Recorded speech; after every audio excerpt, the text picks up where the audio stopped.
a sign up bonus. So that's good.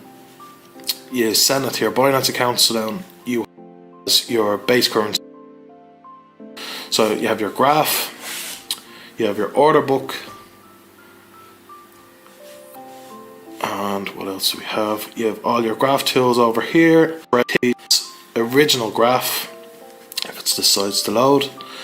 It's very similar to the trading view one, it just has less options. So when you come in here, your indicators, you have moving averages, you have a lot of the same stuff, but just not quite as much as the full trading view graph gives you.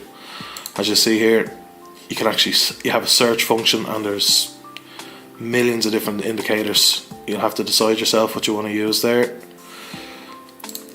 So let's have a look here where we are. So the first thing you need to do is decide whether you want to buy long. Means that they're short, they're in a bit shit. It's been hitting this resistance a lot over the past few weeks.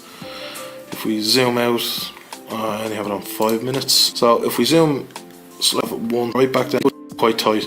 So what we're going to look to do now is set a order up. Okay, so you have a limit order and a market order. Limit order means I can pick the price in which I want to pay. A market order, I can only choose the amount that I actually want to use. So if I have $100 on account, I can only set up that I want to spend $50 or $100 or so on. I can't actually choose the price of Bitcoin that I'm going to be paying. On a limit order, I can choose that price. So if I think that's going to go down a little bit more and I want to get it a little bit cheaper, I can set the price in and then I can pick the amount that I want to use. So, and you can move it on a bar down here, it's pretty handy, so it comes up in percentage and so on. Then another thing we need to look at is leverage. If you're new to trading futures, I would keep the leverage to a 1 buy.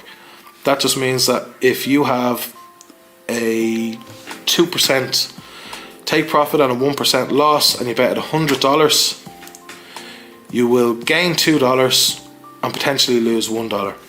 Now obviously the more leverage you eventually lose, or ultimately Bitcoin's crest, that's what 217, 215, whatever it is. Or I can put in a slightly lower number. So we're at 38422, so 38401. So if Bitcoin gets down to this, that's when I'm looking to buy, and then I'm going to choose the amount. So I think buy, that's totally up to yourself. Again, count down here, and I'm going to do it an hour ago or 2 hours ago or the other day, totally up to yourself. Here it gives you for me on the current at the price that I said I want to buy it. So this price multiplied by 1.5% is this price. Okay, and it will set up a market price. So when Bitcoin hits this, it will set up a market order for me to sell. So that's going to be my take profit. Now the more important one is your stop loss. Now this means that if Bitcoin or whatever you're trading decides to go down, how much am I willing to lose? So we say 1%. And again, automatically it will pick up the price. So whatever the price is that I bought at, 1% minus that, and it will be 38,780. Then what we have is, do you want to go long or do you want to go short?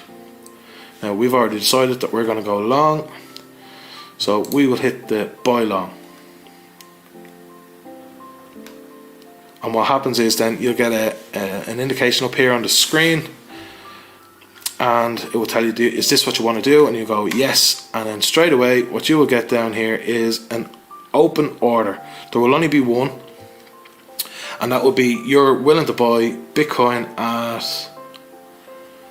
what was it, 30, yeah, it was, I think it was, what was it, 38,401. And as soon as Bitcoin, if it does hit that, it will move into a position. So you've actually got into your position, and automatically 2 open orders will appear. As you can see, I have 2 here, and one will be your stop market, which is your stop loss, and one will be a take profit.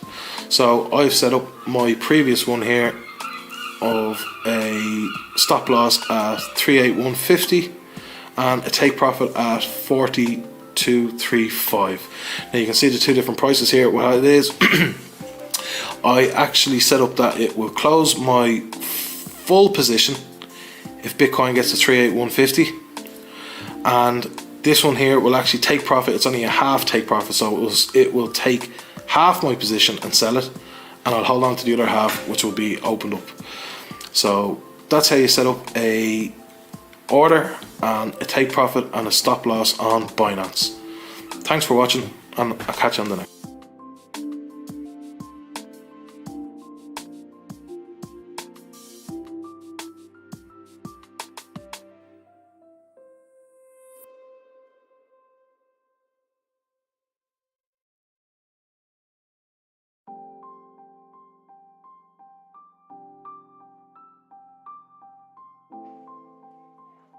Yeah, quickly, let's learn something about the take profit and go and do your thing. Like, you put in a take profit and a stop loss. Anytime you get there, the profit would take, or maybe you see these two things. That's where you put in profit. But before you understand how to put in a figure on this take profit, let me go back and explain to you. Currently, you can see, fine. That's the price. And if you click on it, if you click put in a take profit for you to see a stop loss, try order, and this is the stop loss. But one thing you need to know is so anytime the market moves down and get to this line, the profit will take, and the stop loss will be up here, like I'm making a loss. So when you get to this, you can see your take profit. The red line is there with TP. Same with stop loss.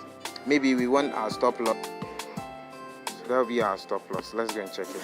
To go up small before coming to your direction, that the market is going against you. So that's the take profit and the stop loss. So when you come to this, so this is a brief.